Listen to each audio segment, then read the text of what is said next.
I'm going into this completely blind.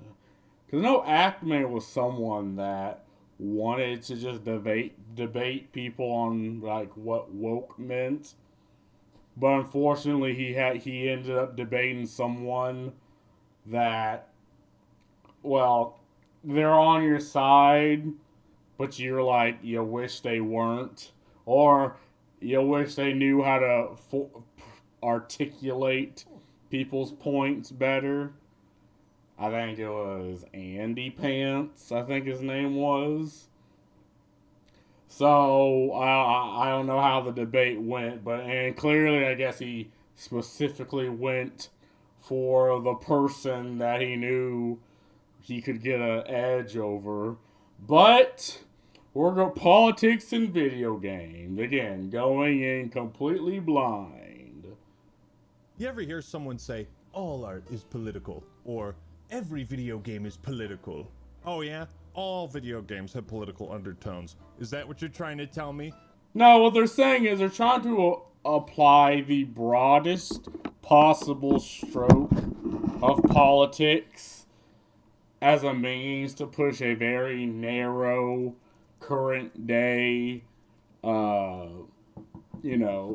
theater kid version of politics into video games. And this is what people mean by woke, by the way. These very current day fringe modern politics. And if you need an example, just look at Dragon Age Veilguard, where they talk about gender identity in a fantasy universe, in a completely different world with completely different ideologies and completely different people. No, apparently the one thing that we have in common is gender identity. Yeah, that's, and people see the tactic being used nowadays. Like they can't even hide that this is what they're trying to do. Okay, what about, I don't know, Tetris? Yeah, tell me how stacking blocks is political. Well, did you know that the creator of Tetris didn't actually earn a single cent until a decade after its release? Or should I say, he didn't make a single ruble because Alexei Pajitnov hailed from Russia, and Tetris was created under communism of the Soviet Union. That's right, in Soviet Russia, you don't make money from game. Soviet Russia make money from you. So in 1985, Microsoft, Atari, and Nintendo were all embroiled in a legal battle to acquire the rights to publish Tetris outside of the Soviet Union. 3 years later, what would become a timeless masterpiece and the best-selling video game of all time would come to the West. So, wait, is Tetris a political game? I mean, I'm confused.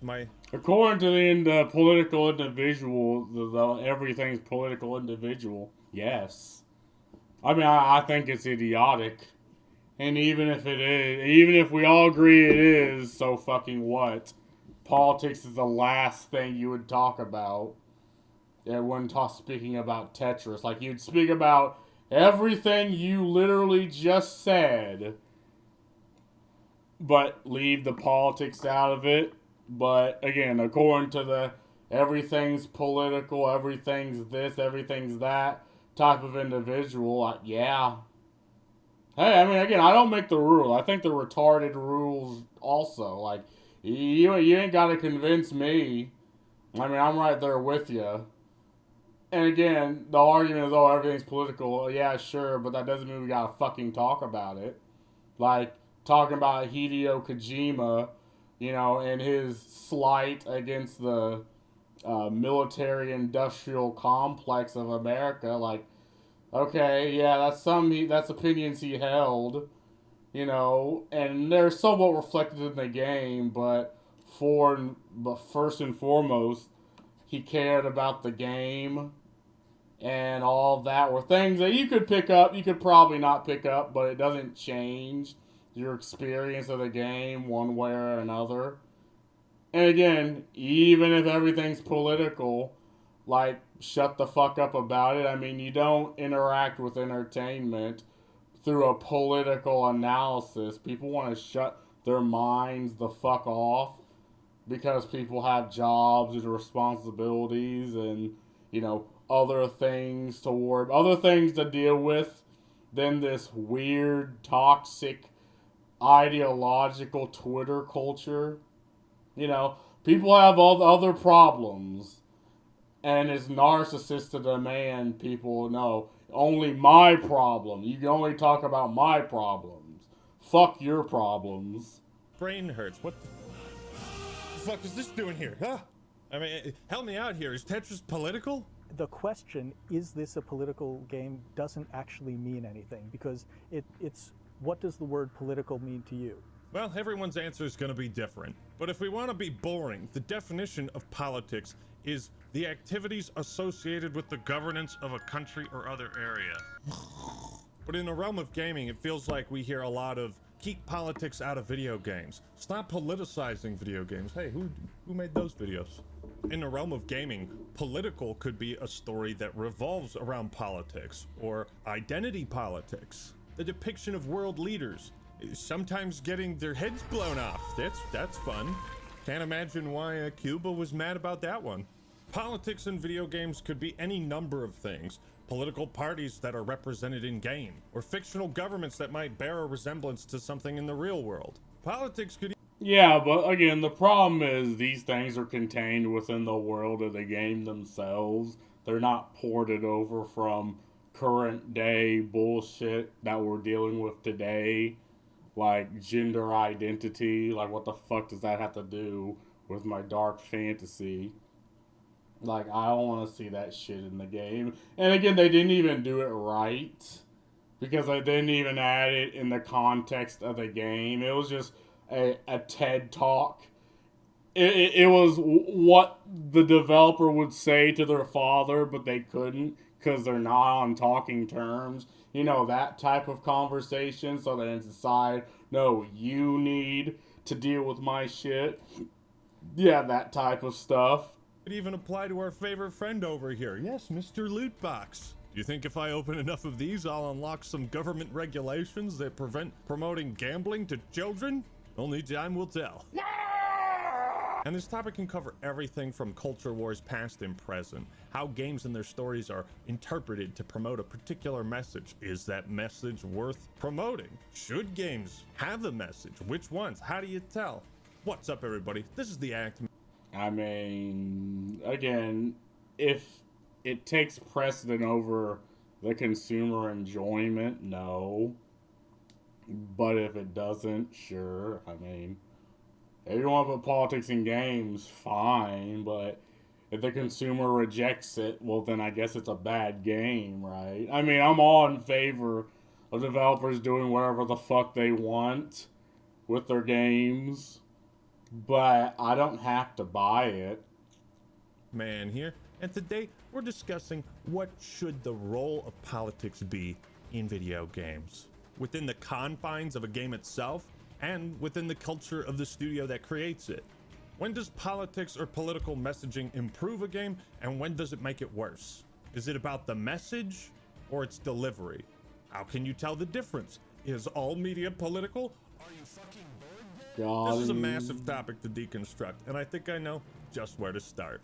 So there's this game called Sex with Hitler, right? And it... Oh, dude! Should I say this? Me and my friend was browsing that area in Steam, and man, that was a fucking game that popped out. What a fucking... What a... callback. God damn. No, don't go. Wait. I was just kidding. All right. So in Sex with Hitler, Hitler is portrayed as having 2 testicles when historians actually debate this. Why are you leaving? By portraying Hitler with 2 testicles, fans were upset. All right. Politics and video games. Best place to start. So there's this game called Sex with Stalin. In the past, on this channel, we've covered how games have been politicized and criticized by various viewpoints and groups. They're too violent. He was trained to kill with Call of Duty and other video games. Shut your bitch ass up! Hey, don't you dare play that Resident Evil 5, you racist. There is only one acceptable. Again, it's the moralizing, the Karenism, which is what people don't care about. This idea of, oh, someone's minding their fucking business. I gotta inject, the thing I want to inject my own personal understanding and bull crap into the game that people don't like. And this seems to be the thing developers try to do. And in some cases, it's like, if you don't do this, it's like people act like, oh, it's your fucking fault. It's like, no. I mean, you can just have a game that's good, and you don't have to have, or you can have a game that does have politics. But as long as the consumer, which again, this is the one contributing factor that really matters. If the consumer likes it, it doesn't matter how it's done. If the consumer doesn't like it, well then, I mean, you could have probably the best politics of any type of political movement. If the consumer doesn't care to fucking buy the game, well then it's garbage. Like, sorry. The market's not fair. Like, this is a lesson a lot of developers fail to understand. Like, the market isn't this, force that you can skew and contort in your favor. And the market just is. I mean, if the market doesn't care about the politics, they just care for the game, okay. If they do care, well, then guess what? You're going to have a hard time. Response to a white man shooting waves of Africans for an entire video game. No. It's in Africa. But whenever video games are blamed for some societal woe, it's usually a desperate tactic to shift the blame away from whatever the real issue is. And today we're going to do something different. We're going to discuss politics in video games. That's right. But let's go back to Tetris real quick, because none of the game's history or involvement in politics affected how fun Tetris was. Clearly, this was a game. No one cared the fact that it was a game made in Russia. They just played the game. Like, again, these are people that were adults. And like I say, adults have problems, they have issues, they have responsibilities, things to deal with. Like, game that transcended nationalities. Many of you likely never considered if Tetris was political, because that sounds really fucking stupid on paper. Nah, Tetris just looks like a boring fucking game to me. Like, I'm sorry. I mean, games are just now objectively better now than they were back then. Why the hell would I play Tetris of all games? We can't say every video game is political, but you can find deeper meaning in something if you look hard enough, and Tetris is proof of that. Like, did you notice the Moscow Kremlin at the start screen? How the fuck did I never see that before? With that being said, doesn't it seem like an injustice that Alexei was never properly rewarded for his innovation? One could look at this story and come to the conclusion that, well, communism has some issues. You don't say! While there are no overt political messages in Tetris, like BioShock or Deus Ex, it still serves as a... Wait. Tetris. Blocks. In a communist society, we're all just building blocks, pieces of a greater whole, if you will. We have no power or agency on our own, and it's like we're controlled by some mysterious force that forces us down. And it's only when all the pieces work together as a commune that any progress is made, that we have any value. Yeah, and again, you see the point. Like, if you just dumb down every single thing into its basic form, like, you'll find that anything can fit whatever narrative you want. If you dumb it down just a little bit more, then that's just absolutely something that you can do. But if people don't care, I mean, you're just looking you're looking like a Karen. You're looking completely fucking stupid. Feel like, look at this fucking, like, what is he talking about? Politics in games? Ah, so he's an idiot. Ah, I see. I see. One block out of place and the whole thing crumbles. Tetris is a game about falling in line, get back to work. I think this type of analysis is part of the fun of what we do here on YouTube. Why do you think the Game Theorists is a channel that's gotten so popular over the years? I miss Matt. A lot of this stuff comes down to interpretation. I look at this guy from Ace Attorney Spirit of Justice. You know what his name is? Paul Antishin. Wait, keep politics out of my Ace Attorney games. Politics, how tiresome. That's why they call him the Prophet of Truth, because that's all he... Yeah, but like when people make this analysis, they demand, again, they're demanding the politics, quote unquote, be skewed in the way they want. Like these are people who are narcissists. Like they understand what they're saying is bullcrap. They understand it's harmful to gaming culture at large. They don't care. Like it's a political movement, and most any type of political movement just exists, you know, to benefit the politics, right? And whatever social group they want. They don't care the ins and the outs or the internal machinations. They just want to push their worldview. And you even discussed it yourself. If you stretch everything to its base components, you can do this with just about anything. The problem is they do it with just about everything. Well, one, with just about everything. And two, it's done in a way that they demand you accept. They demand it's pushed to you. And in many cases, they treat you like you're five. Like, it's narcissism.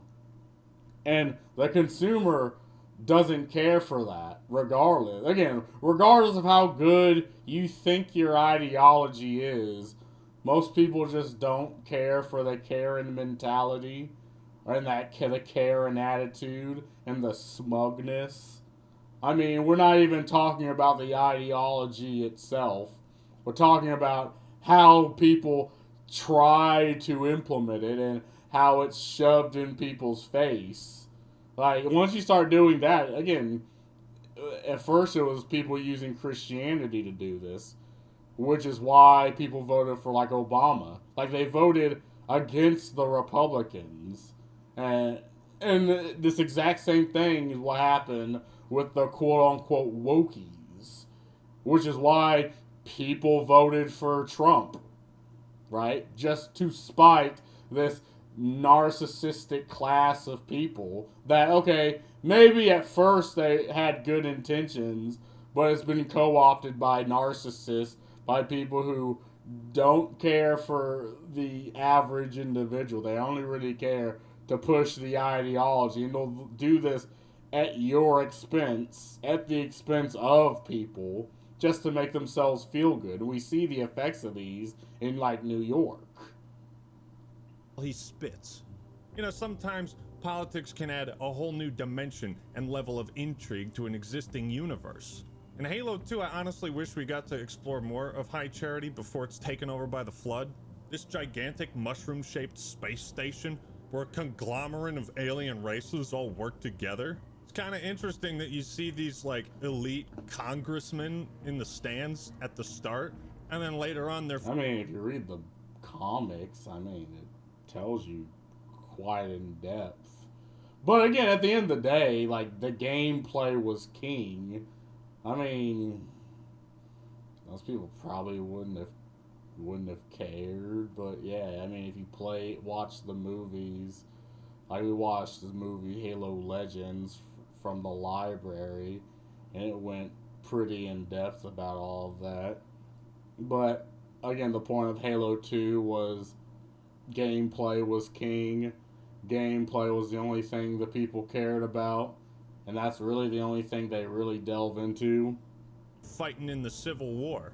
How did all these alien races come to work together? Why are the brutes suddenly shaking things up? Tell me more about the Grunt Rebellion. The taming of the hunters, the Grunt Rebellion. Were it not for the Arbiters, the Covenant would have broken long ago. The politics of the Yeah, the Grunt Rebellion was started because the Jackals tried to sterilize the Grunts, and they're like, hold on, you're taking away our reason to fuck? You're taking away our ability to fuck? or we're gonna fuck you. Then the grunts did damn near obliterated the Covenant single-handedly. But yeah, again, if you are so interested in the lore, and if you look in the books, you'll find these things out. Like, you don't need it spelled out to you in a pretentious way, and let's be honest, that's the one way these people really know how to tell their stories, if they're moralizing and grandstanding on you when they're doing it. Like, if you're interested in the game, like, you can look the stuff up yourself. And I think that's fine. I mean, it's fine to go outside the game. It's not fine to do what, Halo, Destiny tried to do, was like, 90% of the lore was outside of the game. Like, that's not good. That's not fine. But if you're interested in the game, and if you're interested in the setting, there are ways of doing the setting to where people can understand. There are ways in doing quote-unquote politics to where it's not grandstanding on people or stepping on people's toes. And the fact of the matter is, American entertainment used to do this. Like, they used to do this in a way where it didn't ostracize people in the past. The problem is they stopped doing it because they realized, hey, if we piss people off, they'll get more people talking about our thing. So we can just piss people off. And okay, that worked for a little bit until people just stopped consuming the product. And they're like, why would I consume this if the people that are making this hate me? Like, what sense does that make? Prophets in Halo 2 and their quest for power and dominance through religious dogma is the driving force of Halo, at least the plot, and it's the basis for their great journey. So exploring the politics of the Covenant leadership objectively deepened the lore of the Halo series, and was a... But again, that wasn't real current world politics. That was in-game politics of the game, of the source material itself. Like, you can argue Stargate was Air Force propaganda, and it technically was, but it was also entertainment and entertaining. So, you're kind of speaking around what people are actually saying when they say don't put politics in games, because you're pointing out the situations where it's done in a way where it's contained. It's not like a telenovela. It's not grandstanding on people. It's done in a way that people want, in a way that people are okay with. net positive. It also led to some of the best fucking drama and dialogue you've ever heard. Tartarus, the prophets have betrayed us. But Nintendo doesn't really do political games, do they? Right, Reggie? Making political statements are for other people to do. We want people to smile and have fun when they play our games. And he's right. Games don't have to make a statement, nor should every game be expected to. Although, Super Mario Sunshine has quite the statement to make about climate change if you really think about it. There used to be more sunshine and now we have all this goop everywhere. Fucking Bowser and his dumb amusement park polluting the sky with greenhouse gases. Why is the government of Isle Delfino arresting Mario and not Bowser? What the fuck is this, kangaroo court? Is this really the best place to go on vacation? Okay, I'm sorry. But when making a game about war, specifically modern warfare, are the creators obligated to include some kind of message or theme? No! Nope. Just follow your passions. Make what you want and what's most entertaining. But, if you're gonna cover, like, real history, you gotta try to respect that. The cold hard truth is that I don't give a shit whether or not a game has something to say, as long as that is part of the entertainment. If it detracts from that and I'm being lectured, then I tune out. Call of Duty... Exactly, you 100% understand what people are saying. This is what people are trying to say. Like, this is the crux of the argument. Like, it's right here. Like, wow, this is a long video, but, I mean, you summed it up relatively, like, simply right there. Like, you know, people don't like being lectured, they don't like being morally grandstanded on, and they took advantage of a political situation in order to do that and to gain sympathy points, but the consumer doesn't fucking care, right? Like, you're not going to convince the consumer, oh, you must consume this because it has this political statement, and if you don't like it, you're a this or a that is. It's like, no, people aren't going to fall for that. Like, how stupid do you think people are? Like, no one with any type of self-respect would ever fall for that, right? So, again, this is just people's attempt to impose their daddy issues upon the market, the consumer, and for some reason, companies allow this. For some reason, it is allowed in companies for this to happen, at least entertainment companies. Has always been controversial for its ruthless depiction of war, politics, and you know what? Sometimes America is the bad guy. Or at least that bad guy is American. I think General Shepard is one of the greatest villains the series has offered. But while Modern Warfare 2 got loads of flack for some reason, I can't remember why, the Modern Warfare reboot of 2019 was controversial, ironically, because it wasn't political enough. They were taking so much heat, the developers at Infinity Ward had to make a statement about it. Are we telling a story that has anything to do with the specific governments of any countries that we are portraying? No. But critics felt the game purposely hid the US's involvement in the Highway of Death mission, an event where during the Gulf War the US bombed retreating Iraqi soldiers and civilians. But you know, it's a video game and we want to sell this to Americans, so let's just say the Russians did it. You guys hate the Russians, don't you? See, yeah, and again, it's also that when they do talk about they need to skirt around actual events. I mean, this is why historical games, I think, are a little bit boring, because, and if you need to do it right. You know, tell the whole story and make it informative. Don't make it political. Be like, yeah, this is what happened. This is the situation, and don't grandstand and be like, well, oh, but it's very, very bad. Don't forget, it's very, like, people are adults. They can figure shit out for themselves. They don't need you to tell them. I have a problem with including a mission that's based on a real event and then trying to sanitize it. It seemed like Infinity Ward wanted to avoid portraying the, shall we say, questionable things the United States did during the Gulf War. And I don't know about you, but it always pisses me off when Call of Duty just is clearly pulling punches and trying to give us some pussy-ass version of war. Yeah, it's also a remake. Again, the original was made in one type of culture, and this remake is being made in another type of culture. So that's also what people are picking up on. And it's also the fact that, you know, Call of Duty is a game made for dads.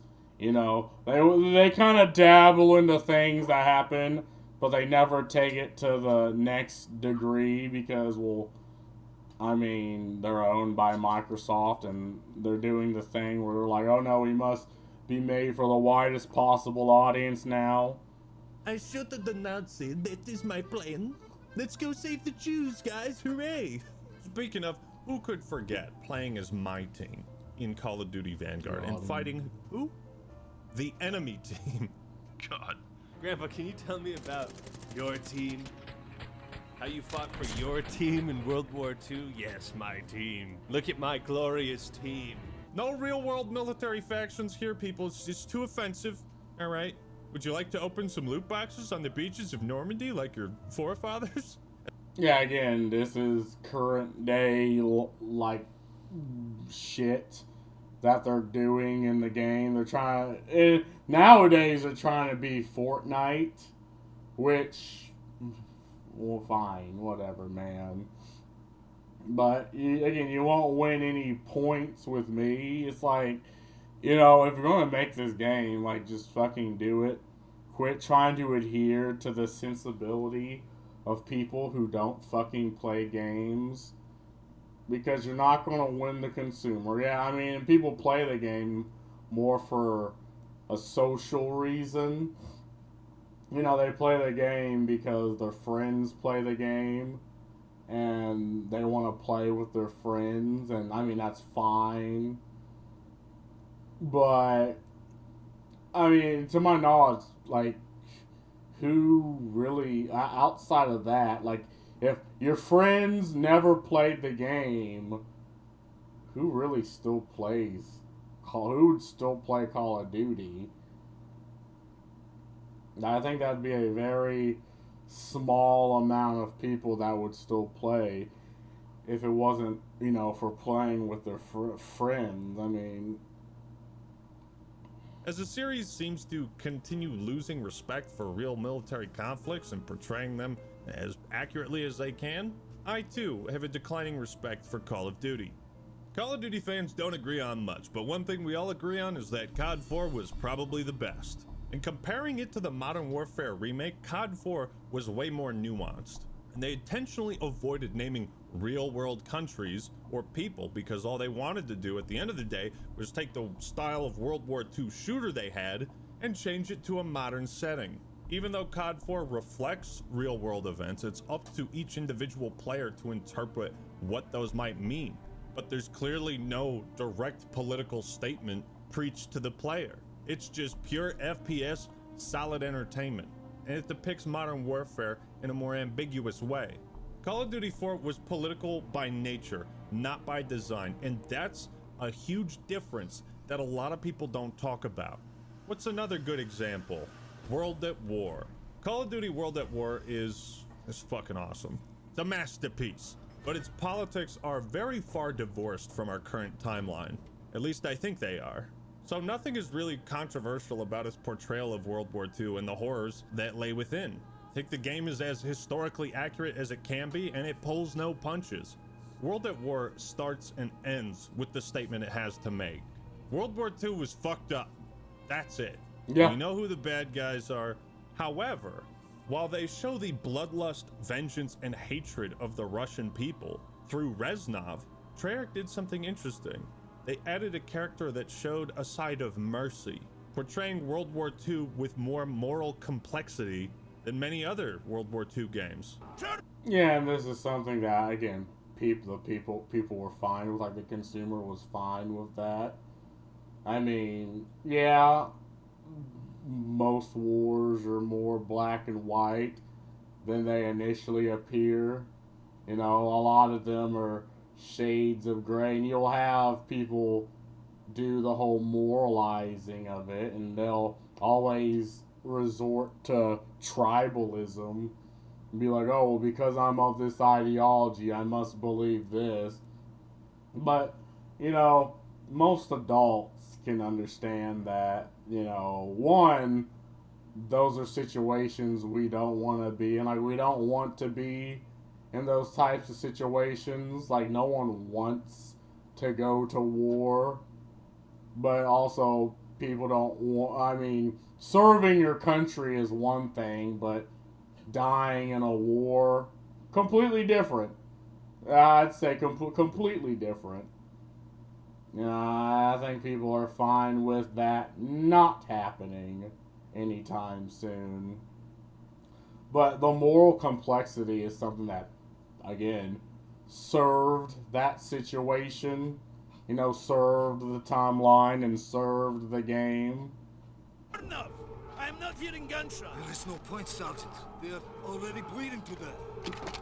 Then maybe our friend will help them bleed faster.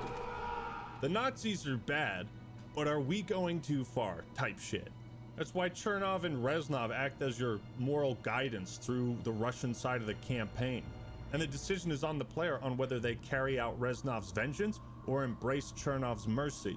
And you get slightly different monologues from Chernov's journal depending on your choices.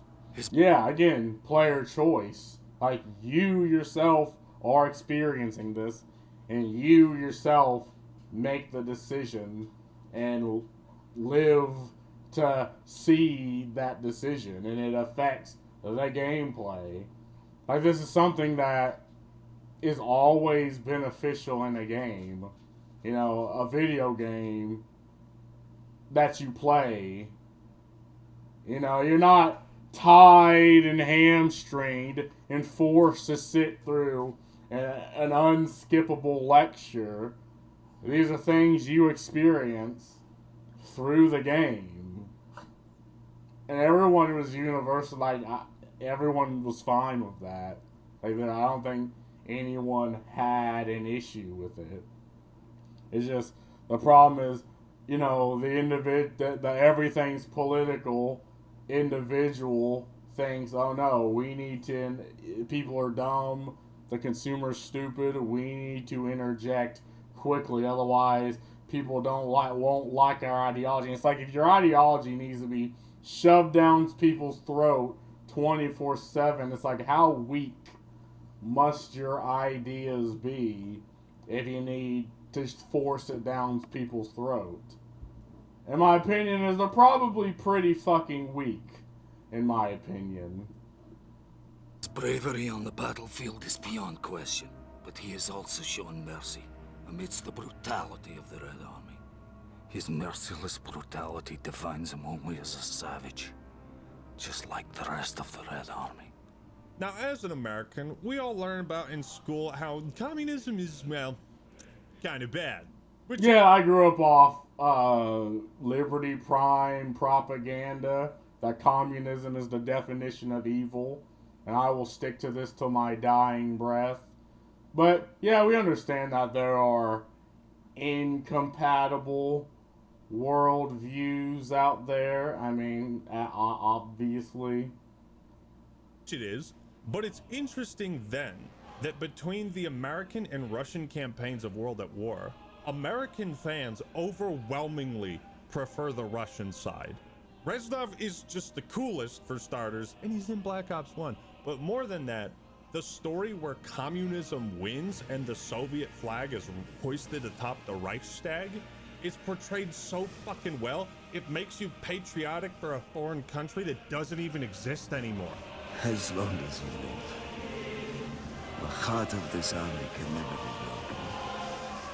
And if I'm not mistaken, that was a pretty difficult part of the campaign.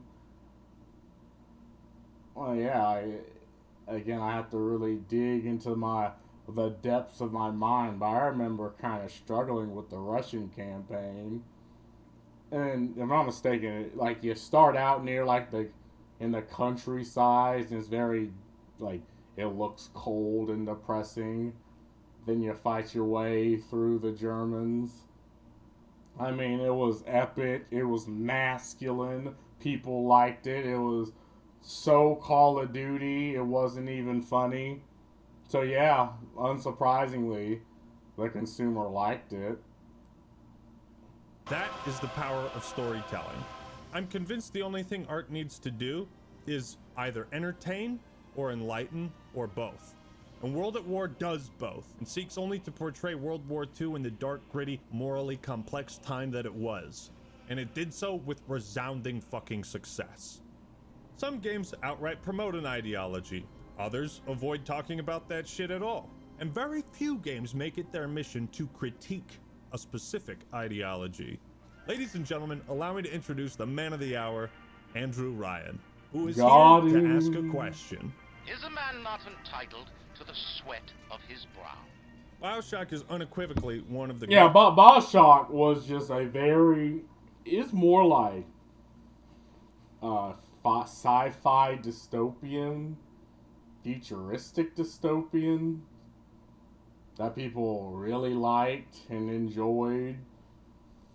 Like, I played through all of them. Even I know people universally didn't really like Infinite all that much, but I mean, I have kind of a soft spot for it.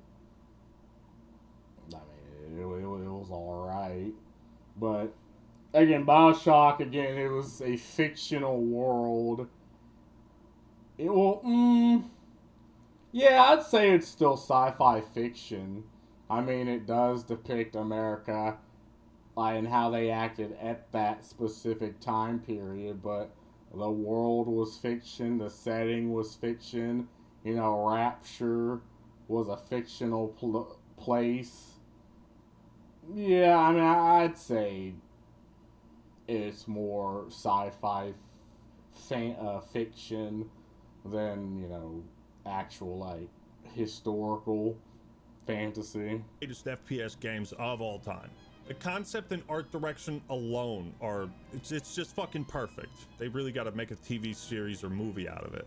This is quite literally the game that started the debate on whether video games could be called art. Personally, I think the conversation should have started with Halo 2, but that's just me. BioShock is in fact a direct response to the novel Atlas Shrugged by Ayn Rand. Now, in the book, the United States has become a dystopian hellhole burdened by endless laws and regulations that restrict people's ability to be entitled to the sweat of their brow. The book discusses the morality of pursuing your own self-interest, and it's a rejection of altruism, helping others in need instead of only looking out for your self-interests. Ayn Rand promotes the idea that capitalism, when taken to its most extreme, is the ultimate system of freedom and productivity. Regulations and wealth distribution are forces that restrict the most gifted minds and their ability to innovate in our society. Yeah, I mean, this game came out around, like, was it XCOM? The sci-fi dystopian type of, moral conundrums. Like, oh, hey, let's take this concept and push it all the way over here and see, build a fiction around it. All right, let's take this other concept, push it all the way over there, and see how it functions there. Like, in that way. I mean, it wasn't trying to really push any particular message. It was just, what if, pretty much. Ayn Rand asserts that it is these great minds in society that keep it moving, the innovators, the intellectuals, and entrepreneurs. And if their talents are restricted, society crumbles, because so much hinges on the intellect and mind of so few. Her ultimate point was that when individuals are allowed to pursue success without any restrictions, regulation, or government interference, society thrives. And that's exactly what happened in Rapture. So Ken Levine, director of BioShock, It thrived until, like, the drug lords hit the fucking streets and could legally sell their wares. Then people started becoming these souped up magical junkies going around fireball spewing and all that, and then it collapsed. I mean, yeah, again, moral conundrum at its finest. Looked at Ayn Rand's argument and said, I bet. Let's put your theory to the test. Let's see if this works. Spoilers for BioShock, it did not work. These sad saps. They come to Rapture thinking they're gonna be captains of industry. But they all forget that somebody's gotta scrub the toilets. What an angle they gave me. I hand these mugs a cot and a bowl of soup, and they give me their lives. We all know what happened in Rapture. They find a magic sea slug that gives them superpowers through a genetic substance known as Adam, but then they all get addicted. The sea slugs are limited, so some genius German scientist is like, hey, wait a minute, we can just put the slugs in orphan girls and they'll continually produce this miracle drug, and they'll be able to recycle it. And oh, by the way, little sisters were a metaphor for stem cell research and the morality of, using unborn fetuses in scientific experiments. Now, it's one thing to agree or disagree with either Ayn Rand or BioShock, but the whole point is, like, understanding what things mean. And much like Tetris, without knowing the political inspiration for BioShock's story and universe, you can still enjoy it like any other game and be totally immersed and enraptured in the world of Rapture. The Little Sisters could be an explicit critique of Ayn Rand and saying, okay, BioShock suggests that in Ayn Rand's worldview, even orphan children would be a commodity. Let's make money off of those suckers. One could also look at that incredible moment where you first walk into the lighthouse and you see no gods or kings, only man. Rapture is a godless city, devoid of religion and faith, and that's designed by intent. So there's no accountability from the man upstairs. As history and also Halo 2 have shown, religion can obviously be involved in politics. So when taking that out of the equation of society, do our values also degenerate? Now, the neat part about BioShock is obviously the ultimate twist, but throughout the game, you basically learn that you have had no free will. You've just been directed by code phrases, by this mysterious voice over the radio. Yeah, that twist was interesting, and it actually gave a bit of commentary on, how, like, playing a game. It's like, do you really have any choice in this game, or is most of the choice what you think you have? But it's just all ones and zeros, and you just follow the ones and zeros. It was very interesting, and again, if you think about it, like, yeah, in most games you can just, I don't know, like in Halo, you can blow yourself up with a grenade, but you'll just get shoved right back to where you started, and eventually you need to progress, because why the hell else would you play the game? So you go that you gotta do it. Like, would you kindly continue killing these Covenant? I mean, it was a very interesting. And even if you don't think about this far in, you still enjoy the game. So many other games. Would you kindly get this? Would you kindly find that? Would you kindly find it? Would you kindly find it? Would you kindly get this? Would you kindly head to Ryan's office and kill the son of a bitch? And that you never had free will. Well, except for one choice. The Little Sisters present the ultimate question of BioShock. Do you harvest Adam from the Little Sisters for your own self-interest? Do you end their suffering, or do you act altruistically and with empathy and save them? Do you, as the player, take what you can and give nothing back, or give something back and accept what you're given? These are powerful questions, I think. Now, here's the thing. Yeah, and they weren't done in a way. Again, it was done through player choice. It wasn't done in a way to be pretentious. I mean, it was like, oh wow, like I'm just playing this game, and I did not actually have, like, it's one of those things that really fucks with you. It gives you the mind fuck, and things like that is why people have the discussion of whether or not games are art, and I 100% believe they are. Like, the way you interact with a book, the way you interact with a movie or a TV show, and the way you interact with games are functionally the same way, right? And they can tell functionally stories in a way that human goddamn beings can understand. So I think that argument's really just over. I mean, it was legitimately an argument, surprisingly, in the past, but now cooler heads have prevailed, and now everyone's a gamer, which is why we're in this situation of people using games as a medium to push their ideology. It's because they're now popular. Noticed in the gaming zeitgeist, there's this like weird fixation on only enjoying media that validates your own beliefs. And truth be told, I've never popped in a game and been like, yeah, oh, BioShock, I sure hope this is a critique of late-stage capitalism and how society needs social programs to help the less fortunate. Who the fuck thinks like that, dog? Just play the game. Yeah. Beat up and shoot the mutated scoop. The ideological individual does. Again, they care more for pushing an ideology than, even in many cases, the game being good. Like, the gameplay just doesn't really matter. This is why the majority of people that push this idea, they don't really play games at all. Like, they're not gamers. I mean, they enter the space, and now they demand to be validated. And, at first people were like, yeah, sure, why not? But then they started making such odd, weird fucking demands of other people that are like, dude, what the fuck are you doing? Like, just play the fucking game and shut the hell up. I'm trying to enjoy my game. Get this weird shit out my fucking face. And then they spurred out, they called you, you know, emotionally charged labels.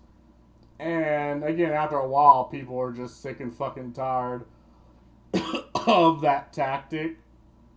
And now people are, and again, they've created this culture of spite where people are like, okay, now I'm going to spite you. Congratulations.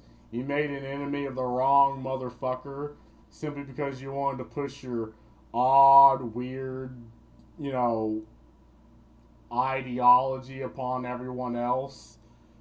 Scuba divers. Even if BioShock has a message that you ultimately disagree with, the game is still fun as shit, and you don't have to think about that.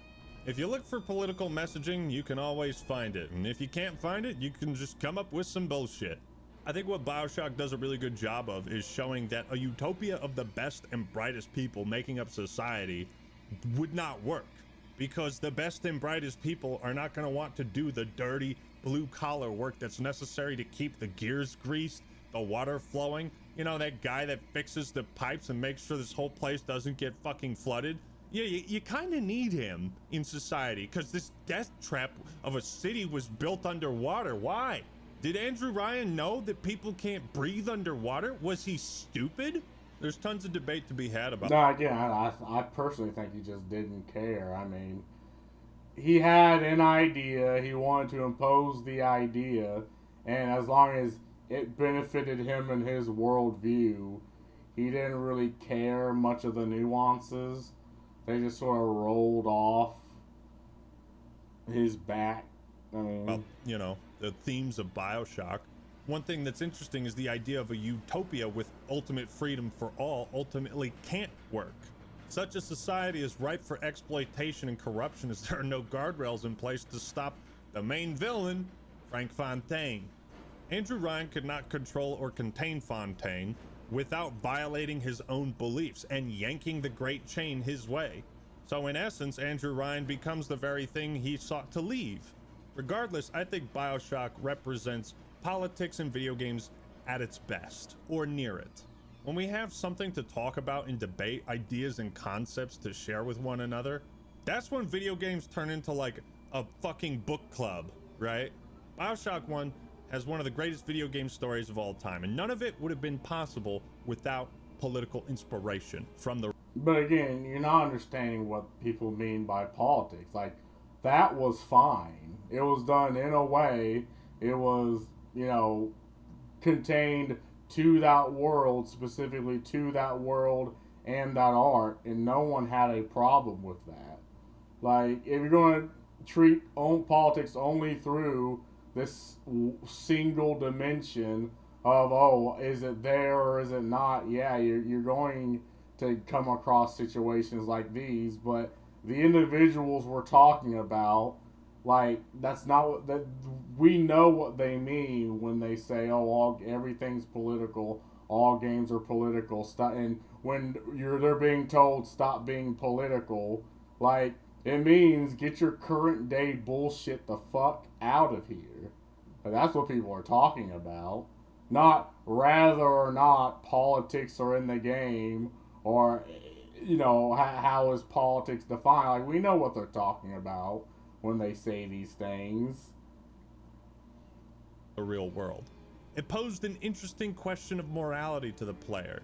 And then you had BioShock Infinite, which offered such thrilling and complex choices as be racist or not. Got him. But now let's take a look at an example where politics detracts from the experience, pulls people out of it. Dragon Age the Veilguard.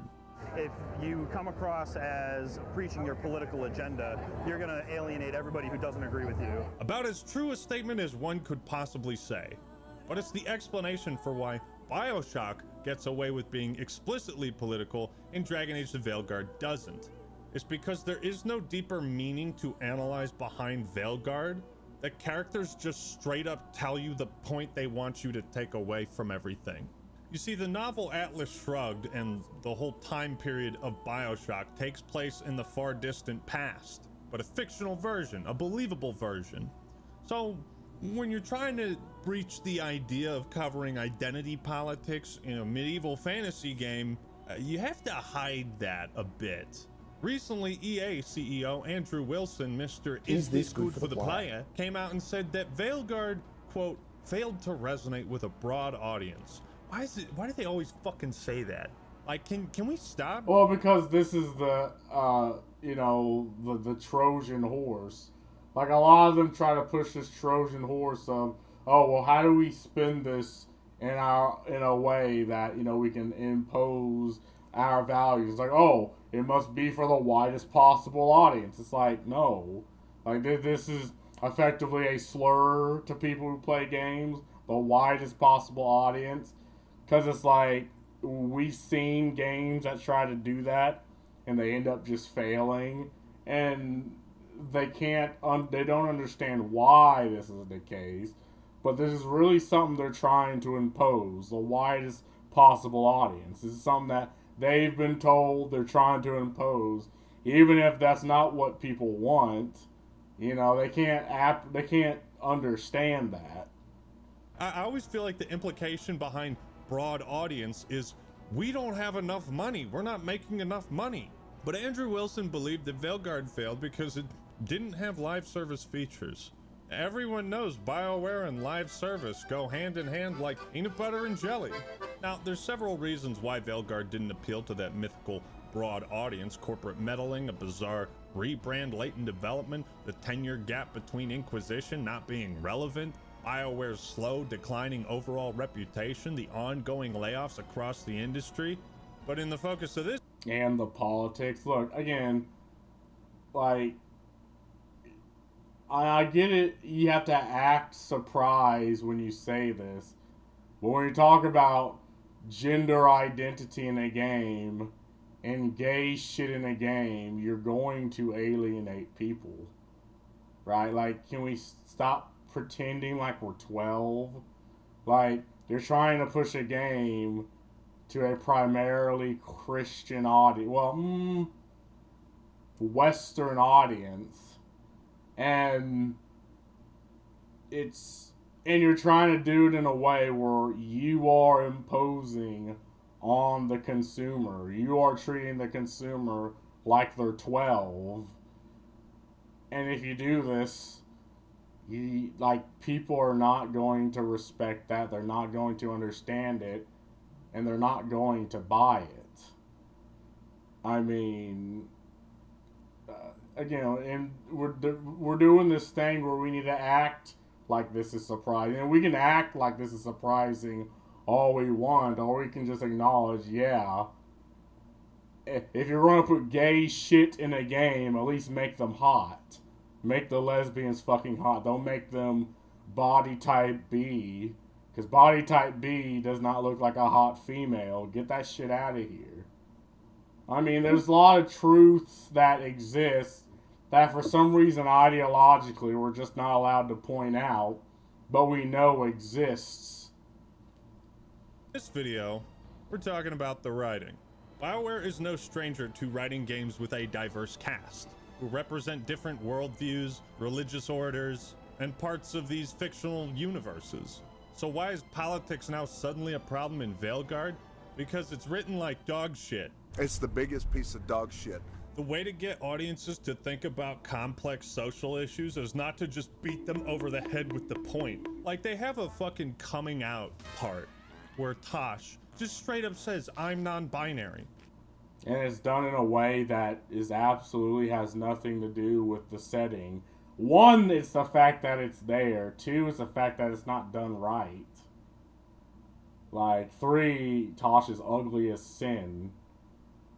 4, you can't skip it. You just have to sit the fuck down and listen to it. 5, the parents don't act the way, Quinarians under the Coon would act in this situation. I mean, you can hyperfixate and dive into so many things they've done wrong, purposefully done wrong. Like, you have to try to fail this bad at what they were doing. And fail they have. Like, they put in effort to make this as bad as humanly possible, make it into a fucking TED Talk that you're forced to sit through. And then they act surprised that people didn't fucking play the game. And yeah, I mean, it sold surprisingly well than I thought, because they struck down anyone who talked about it, struck down any leaks, and they tried to, you know, trick you, pull the wool over your eyes and fucking trick you. But as far as a BioWare game, it did terribly. Like, worse than terrible. The game was god-awful garbage, poo-poo doo-doo. And now people have absolutely zero faith whatsoever in BioWare. Because the same people that did the older games clearly aren't there. Or they're there and they're clearly not making any good decisions. So that's just yet another game we can put into the shitter. Be like, yep, well, this game's gonna flop. This game's god-awful and shit. You know, they fucked it up. They done fucked up. And everyone sees this. Everyone knows this. But it's surprising to me that we still have to go through we have to go through the charade of acting like, oh, we don't know it's the consumer's fault. The consumer is bad. Again, try pushing this in Saudi Arabia. What the fuck do you think is going to happen? And I think the West is a hell of a lot more acceptable than with like gay shit than the Middle East.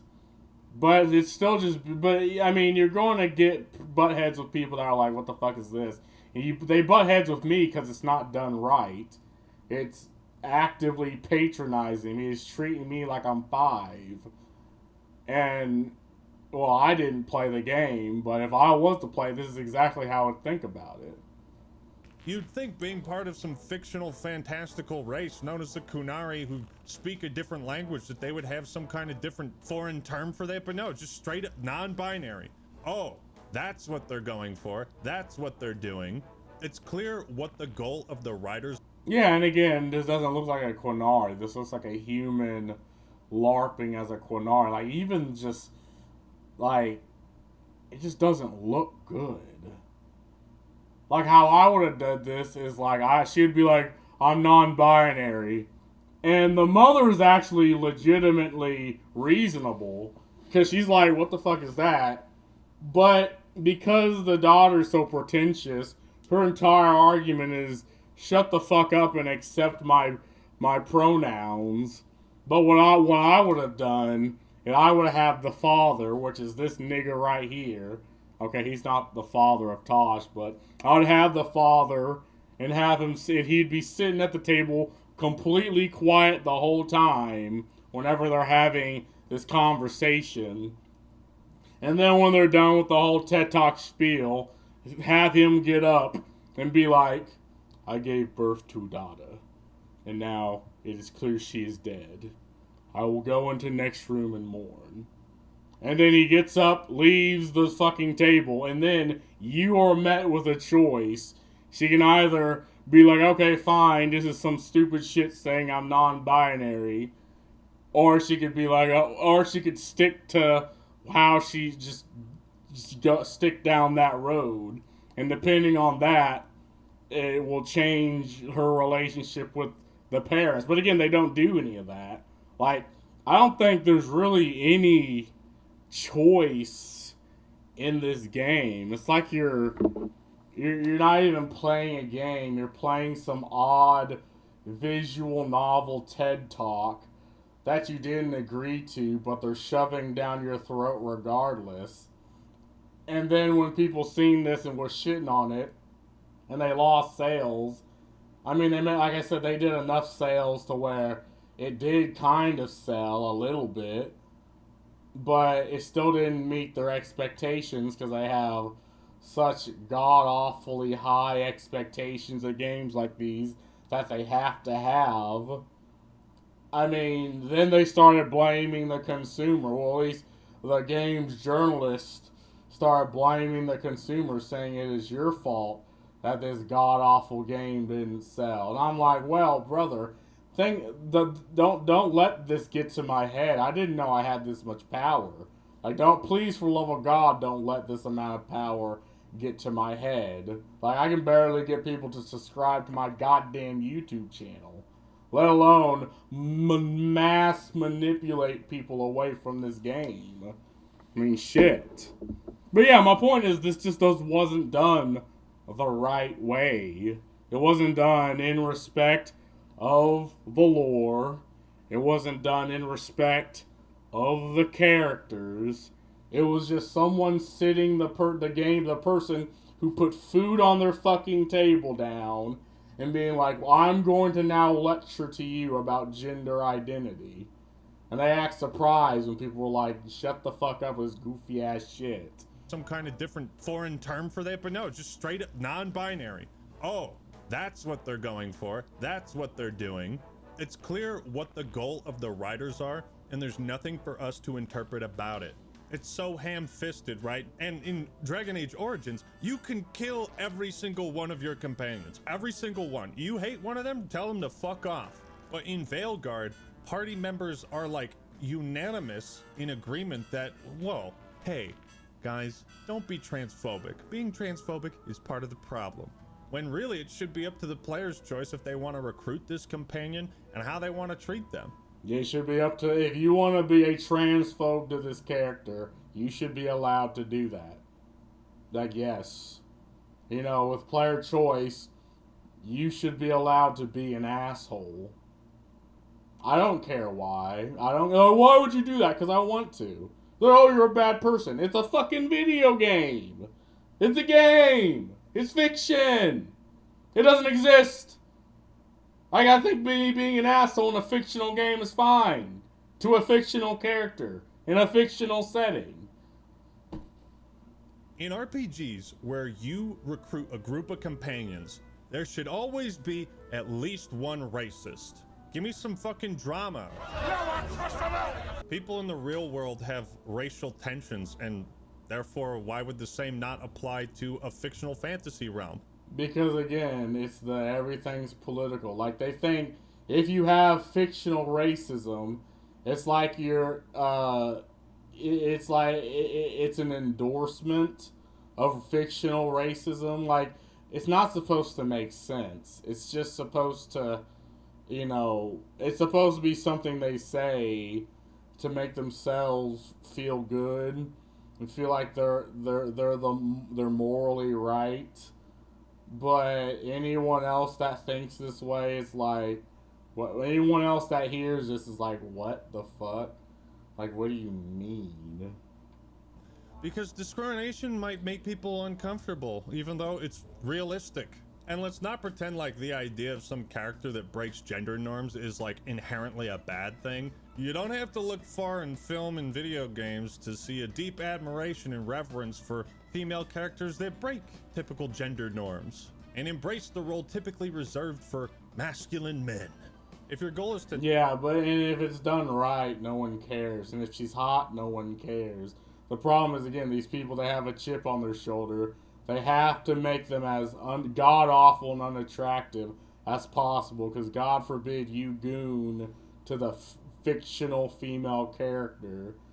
And they gotta do it in a way that they did here, that nobody liked, was pretentious, was dumb and god-awful. Like, this is the problem. And they do this because everything's political, and then everything should only reflect our politics and the things we like and the things we want, because we're narcissists. To tackle identity politics and inclusion in video games, or really any issue for that matter, then, as Kreia said, then you will need the contrast. You will need characters who despise this person's identity and what they stand for, and you, the player, should be given options to talk shit to them, as opposed to every single... Talk shit to them or agree with them. Like, if you want to also be the racist, if that's the type of character you play, fine. You should be allowed to do that. Yeah. Yes.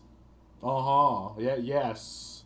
If you want to be the racist in the game, you should be able to do that. If you're not allowed to do that, it is not player choice.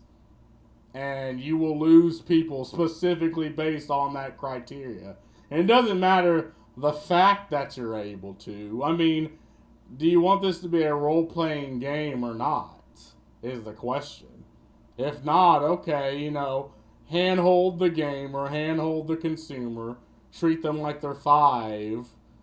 But you're going to have a situation like you do in Dragon Age where they spite you because of it. They're like, okay, I guess you don't want my money then. If I can't be the fictional racist, you do not want my money.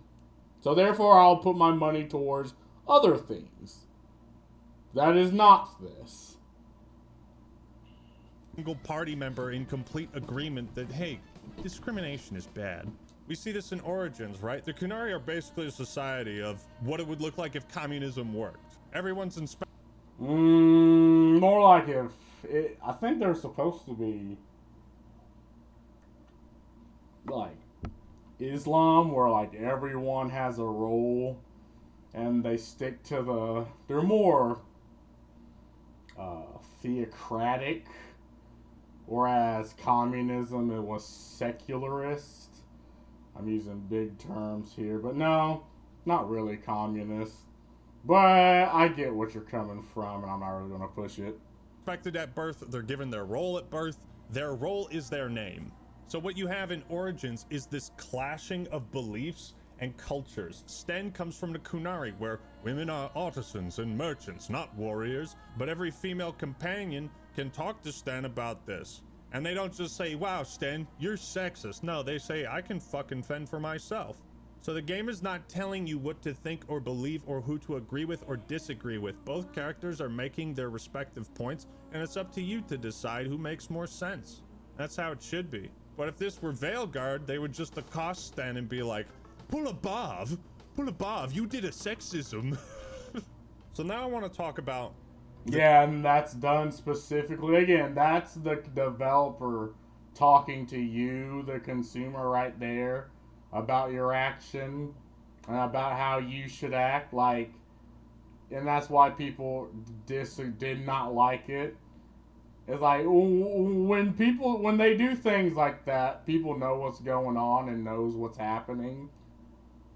It's like, okay, so you're speaking directly to the consumer, and this is the actions you want them to represent and do when in these situations. It's like, no, I don't think I will. The trick to writing politics in video games, because it is a magic trick, and there's no better source to go to than Chris Avellone, one of the main writers for 2 of my favorite games of all time, Knights of the Old Republic 2, Fallout New Vegas, and several others.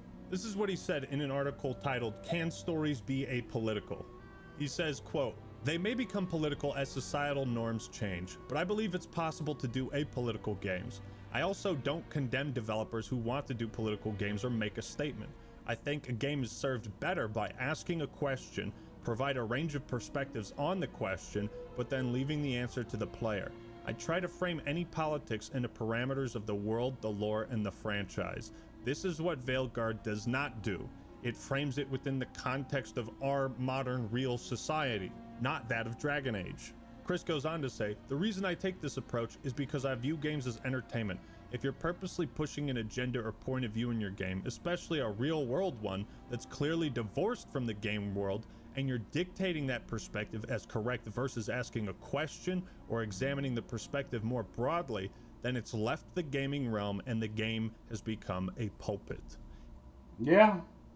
Yes, I mean, he sums up what everyone legitimately do be thinking in this. It's like politics in and of itself isn't the bad thing. It's how it's done. I mean, yeah. Like, again, this is what people have been trying to say. Again, just because people can't articulate this, that doesn't make what they're saying or their arguments invalid. Because at first, this was just weird, odd, and cringe. until we found out, oh, this is what they mean, this is what they want to do.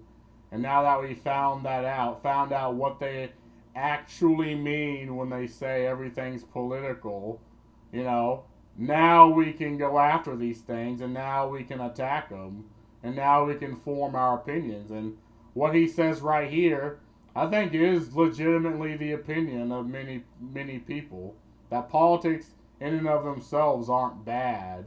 It's how they're implemented. Like, yeah, I think that's absolutely what people have been saying up until this point. Again, maybe failing to articulate it in a way that, you know, I get it, people aren't, you know, scholars. People aren't, you know, great crafts of the word, of words, or not wordsmiths. But, I mean, I picked this up. I'm like, yeah, this is exactly what people have been saying. Right?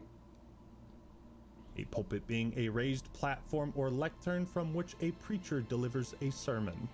I think a game, especially a role-playing game, can have considerable amount to say by examining what the player brings to the equation, and players asking themselves what kind of character and what kind of player they are when confronted with a situation that's not clearly black and white.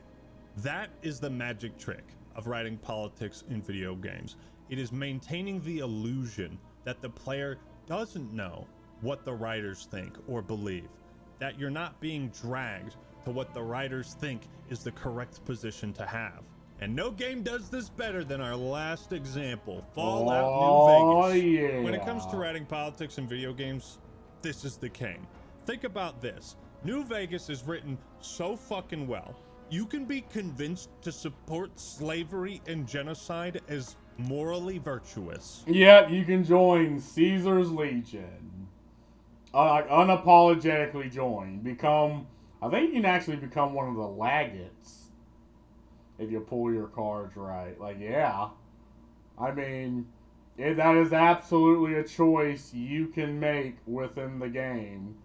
And the game's like, well, hey, if that's what you want to do, man. If that's what you want to do, go right ahead. I mean, but yeah, again, having these player choices, again, so for some reason, has become bad. It's like, no, we can't have people have choice because they'll make the wrong choice. And it's like, yes. Yes. People will make the bad choice in a video game, a fictional game that doesn't exist. Oh, fuck me, right? Like, we can't be having that happen. God, I love New Vegas. Ugh. Smell that air! So, the premise of New Vegas is that nuclear warfare has devastated the world, but Las Vegas has remained as one of the major strongholds that represents a society that has lived above anarchy. Problem is, multiple factions seek power, leadership, and rule of the game's central hub, the New Vegas Strip. The main quest of the protagonist, the Courier, you, revolves around which political regime you decide to help and install as the new superpower of Vegas. And it's up to the various NPCs and leaders to convince each individual player that, NCR is the best choice. No, Caesar's Legion will be the strongest, but Mr. House is already familiar. Fuck it, let's choose anarchy. That's why this game works so well. Yeah, and the initial premise is, like the beginning of the game, okay, well, spoilers. Well, yeah, because it's really not anything. It's just some dude just shoots you in the fucking head. And the whole rest of the game is you finding out who shot you in the fucking head. And while doing all of that, you're introduced into just such a rich world. Like, it has no right to go this hard. But Fallout New Vegas unapologetically goes this hard. Because, obviously slavery's bad. I just hate slavery so much. If I could go back in time and undo slavery, I would.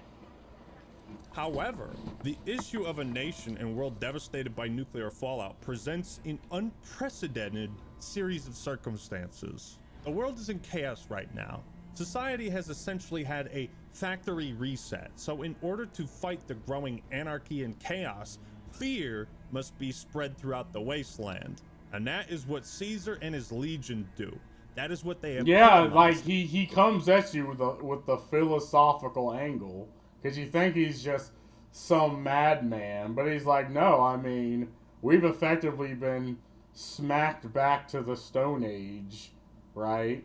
And where, you know, gangs and criminals and drug dealers are, you know, and people with the biggest guns and the biggest power can now rule. So the question is, who the fuck, what should we be? Should we be, you know, the passive and just let these things happen, or should we be the force that brings people together? Again, it's an interesting philosophical thing that, I mean, again, if most games nowadays would try to delve into this, I mean, yeah, they would have the mom and dad, you know, the mommy and daddy be like, oh, you gotta say this is bad.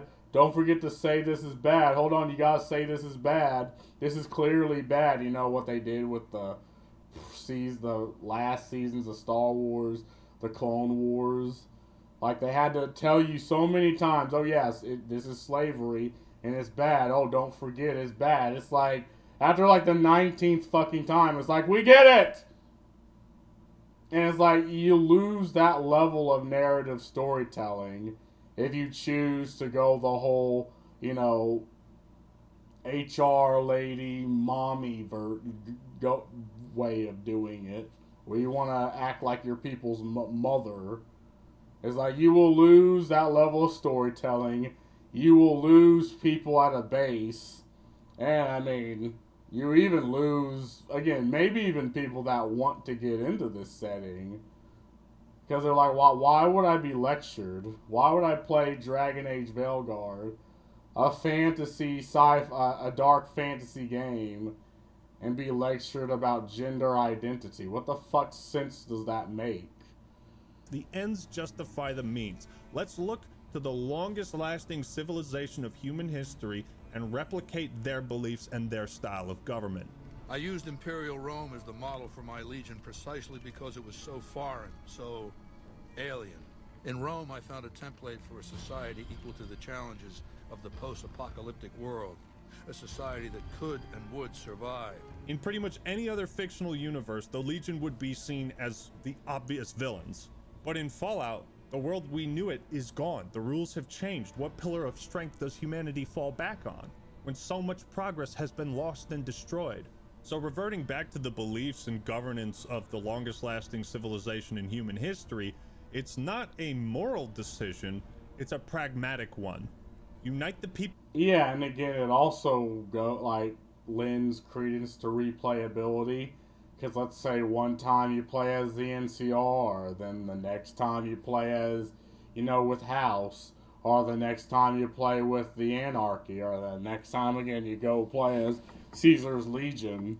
I mean, it is such a choice-rich game that with a single $60 purchase, you're effectively playing 4 or 5 different games, depending on, or 4 or 5 different times. Effectively, 4 or 5 different games, depending on the choices you make. People through force and fear, abolish the anarchy and chaos, and then we can worry about human rights, maybe. Until now, every tribe I've conquered has been so backwards and stunted, enslavement has been a gift bestowed upon them. My conquest of the Mojave will be a glorious triumph, marking the transition of the Legion from a basically nomadic tribe to a genuine empire. Throughout the game, you'll meet NPCs who give their reasoning for why you should support one faction over the other, and vice versa. By going with Mr. House, you're sticking with the status quo. A man who has the most experience governing this area in this time, but you're also embracing a man who's unwilling to change his mind. An ancient, old, withering tycoon far removed from the daily struggles of the everyday common man. Is this guy really the best choice? He sits locked in his palace and preaches about getting humanity back on the right track, but is he only doing that for his own self-interest? Doesn't matter. Like, to most people, it's like, yeah, again, I'm the courier. You know, that is a decision you can make and you can go with. And again, suffer the consequences if there are such. T shrugging Atlas? Choosing Mr. House is the choice of an autocrat, the worst kind, one who can live forever with the power of technology that he hoards for himself and defend any attack on his body with robots. Big Brother is always Mr. House is always watching. That being said, he knows New Vegas better than anyone, and his robot army is certainly capable of establishing peace and order through threat of force. Lastly, the NCR is the I have hope and faith in democracy choice. A noble, relatable goal on the surface, but as time passes, you start to see all of the inefficiencies of the NCR. How quickly they're also willing to annihilate opposing factions without a second thought. Wait, what? You want me to kill the entire Brotherhood of Steel? By choosing the NCR, are you choosing something that is in the process of failing? Are you just foolishly clinging on to hope that the ways of the old world can work out here in the wasteland? They're all questions for you to figure out. But New Vegas is the premier example of politics done right in video games, especially in RPGs, because we can freely discuss and debate the morality of our choices within the context of the game. I think it's important, especially for RPGs, and it would have made Veilguard better if the game lets you be a piece of shit. And that's fun. Shut up, bitch. Stop preaching morality to me. I'm role-playing as a dickhead. Yeah, and again, this would have sold replayability. This is why people replay Mass Effect. Even though, again, the majority of people do play as the good guy the first time around. I mean, again, you're playing effectively a different game depending on the choices you make. So, I mean, yeah, that's a good thing. But again, for some reason, no one really thinks this. Like, video games journalists, games devs, games companies, they don't really think this way. They don't think, okay, can I get a whole experience in a game that people will like? They're like, okay, how can I moralize to people? How can I morally grandstand over people? We can't trust the very people putting food on our table. Like, let's lecture to them. And it's like, no. Fuck out my face. I need to be lectured to, bitch. Each faction in New Vegas struggles in different ways that match the flaws of their ideology, and it really comes down to what each individual player responds and is receptive to. Do you trust in the status quo? Have faith that democracy will work? Or say fuck all that noise? Like any form of media, politics are an integral part of video games. But nobody wants politics to be an integral part of every video game. You can find deeper meaning if you look for it, but thank you, Nintendo, for letting me wash goop off the walls without preaching to me about the negative effects of climate change. Yes, thank you, Fallout New Vegas, for letting me roleplay as a terrible person without feeling like one in the real world. Politics in video games is not a matter of making a statement, but rather, as Andrew Ryan put it, asking a question. So, is all art political? No. Art is what you make of it. Art is not what you see, it's what you make others see. But again, the ideological, the woke individual doesn't think that way. Like, they view art through a completely different lens than you view it. They view video games, they view TV shows, they view movies in a completely different way than the people that actually fucking consume these things view it. And yeah, you'll have a little bit of overlap, but they're in the minority of people. They're in this minority of thinking. And not only that, they demand you think the same way as them. Like, and if you don't, you're the bad guy. Like, this is where we're at. This is the situation. That is just a difference in worldviews. Thank you all for watching. Hope you enjoyed the video. Leave a like if you did, and don't forget to subscribe to the Actman for more awesome content. Thanks to all my supporters on Patreon. I love you so much. If you want to support the channel, that's a great way to do it. We covered a lot of territory in this video, so let me know your thoughts and opinions in the comments below. Alright everyone, that's all I got for today. This is the Act Man signing out. Peace! Oh, I always do this. I always do this. Why do y'all end y'all's fucking videos like literally a millisecond before y'all stop talking? Yeah, I was trying to pause right there. Okay, whatever. Enough spurting out. Well, I don't see a single Metal Gear reference in this video. I'm riding against you. Yeah, I mean, Metal Gear would have been a perfect example to give. Like, again, like, we know this is what he is trying to allude to. And he doesn't say it's good, he doesn't say it's bad. He's like, okay, how can I implement this in the game to where it's fun and it's digestible? Like, the last thing he cared about was political ideology when talking about his Metal Gear games. That was the last thing he cared to get into. You want to witness the fate of democracies? Look out the window, Mr. House. The quote from Reznov in Black Ops will always be the most relatable to today's time. The flag may be different, but methods are the same. They will use you as they use me. Such a shit. Yeah, that line went hard as fuck. And again, me as a fucking, how old was I? Like 11? When I played that game? An 11-year-old idiot couldn't fully grasp that. But now, as an adult, and this is, again, games are made in this way where you can get two completely different ways of thinking about the exact same thing, depending on how old you are. It's like, yeah, you can go back to playing old games to this day and be like, wow, that's what they were trying to say? Holy shit, that's amazing. And that's what you get from art, baby. You get different ways, different interpretations of the same thing. And that's just fine. And people, it's like that's what people want. You know, they want art to be treated like art.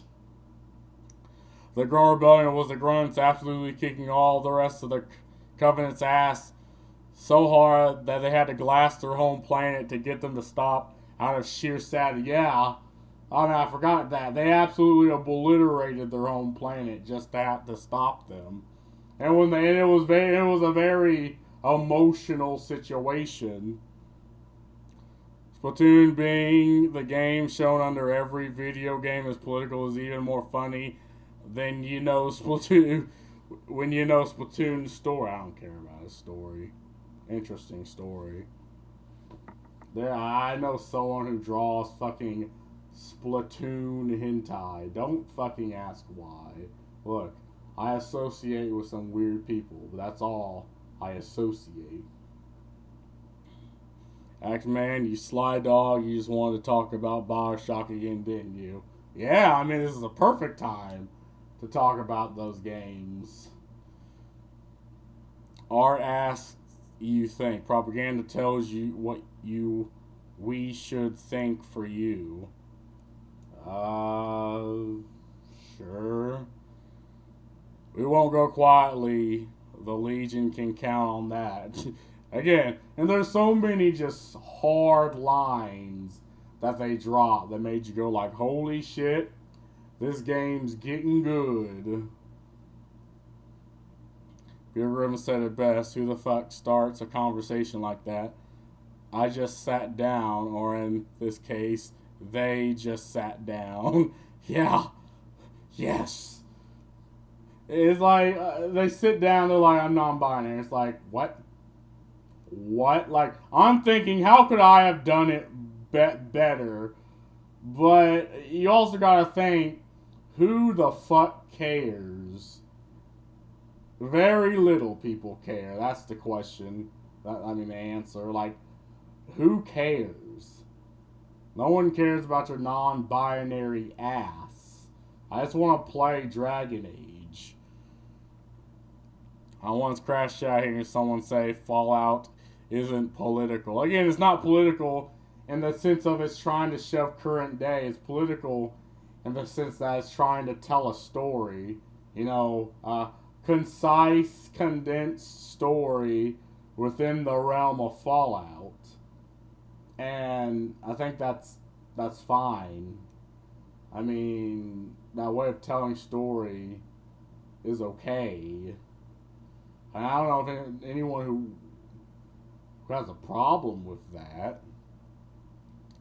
Megasaur is probably the best example of implementing politics in the video game, very philosophically and thought-provoking. Yeah, it just makes you ask questions.